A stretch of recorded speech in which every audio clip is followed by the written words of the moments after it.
તમે હેરાન થાવ છો એનો અર્થ એ નથી કે તમારું નસીબ ખરાબ છે. એનો અર્થ એ છે કે તમારો સ્વભાવ જરૂર કરતા વધારે સારો છે. મારી પાસે એવા માણસને નફરત કરવાનો ટાઈમ નથી કે જે મને નફરત કરે છે, કેમ કે હું એવા લોકોમાં વ્યસ્ત છું જે લોકો મને પ્રેમ કરે છે.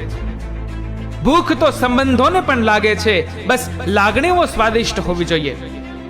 ભક્ત હોય તો નરસિંહ મહેતા અને મીરા જેવા, જેમાં ટેન્શન હંમેશા ભગવાનને જ લેવું પડે. તું કહે છે કે ખાલી હાથે શું મળે? પૈસો ખર્ચો તો જગત આખું મળે. બોલ, સોદા કરવા હું તૈયાર છું. કેટલામાં બાળપણ પાછું મળે? ગામમાં લીમડા ઘટતા જાય છે અને ઘરમાં કડવાશ વધતી જાય છે.